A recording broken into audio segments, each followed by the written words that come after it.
அ, அண்ணா நான் என்ன நினைக்கிறேன்னா டெல்லிக்கு போலான்னு, நம்ம சித்தப்பாவோட வீட்டுக்கு. இருந்தாலும் இந்த ஊர்ல என்ன இருக்கு, அங்க நான் இன்னும் ரொம்ப சந்தோஷமா இருப்பேன். அப்புறம் எனக்கு கஷ்டம் கொடுக்கற மாதிரி யாரும் இருக்கவும் மாட்டாங்க. அண்ணா, ரன்வி, எங்களுக்கு முடிவு சொல்லாமலே கிளம்பி போயிட்ட. உன்னோட முடிவுக்காக தான் நான் காத்துட்டு இருக்கேன் ரன்வி. பாரு, உன்னோட மனசுல என்ன இருந்தாலும் நீ அம்மா கிட்ட சொல்லு. அதுக்கப்புறமா தானப்பா நான் ஏதாவது பண்ண முடியும். உங்களுக்கு எப்படி தோணுதோ அதையே செய்யுங்கம்மா. நான் உங்களோட முடிவுக்கு எதிராக போக மாட்டேம்மா. ஒருவேளை அப்படி பண்றதுனால உங்களுக்கு சந்தோஷம் கிடைக்கும்னா அப்பண்ணா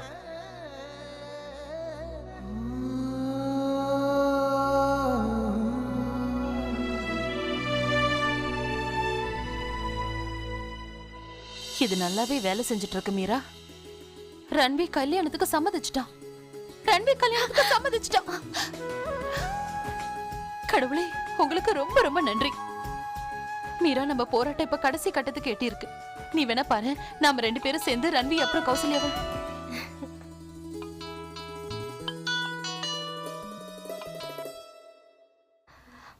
ஹலோ மீரா, அது இப்போ ஒரு பெரிய பிரச்சனை ஆயிடுச்சு.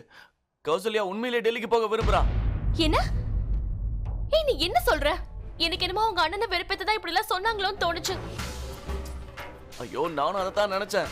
ஆனா அவ பிடிவாதம் பிடிச்சிட்டு இருக்கா. நாளைக்கே பஸ் பிடிச்சு ஊருக்கு போகணுங்கிறா. அவளை நான், அப்பா, அம்மா எல்லாரும் சேர்ந்து எவ்வளவோ தடுத்து நிறுத்த முயற்சி பண்ணோம். ஆனா அவ ஒத்துக்கவே மாட்டேங்கிறா. எனக்கு ஒண்ணுமே புரிய மாட்டேங்குது. எப்படியாவது அவ டெல்லிக்கு போறதை நம்ம தடுத்தே ஆகணும்.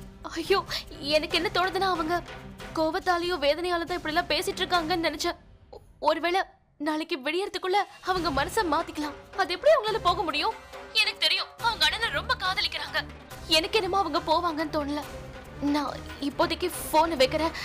நீ நீ எனக்கு இன்ஃபார்ம் பண்ணிட்டே இரு. சரி, ஓகே மீரா. என்னாச்சு? அம்மா, கௌசல்யா அண்ணி நாளைக்கு காலையில பஸ்லயே டெல்லிக்கு போக முடிவு பண்ணிட்டாங்களாம். என்னது? அட கடவுளே, எல்லாமே சரியாகிற நேரத்துல ஏதாவது ஒரு புது பிரச்சனை வந்துருது. இப்ப என்ன பண்றது? அம்மா, எல்லாமே இந்த கடவுளால் தான் பண்ண முடியும். எல்லாமே அவர் கையில தான் இருக்கு. நல்ல மனசோட நான் அண்ணனோட சந்தோஷத்தை கேட்டேன். அப்ப அவர் அதுக்கு உதவி செஞ்சே ஆகணும்.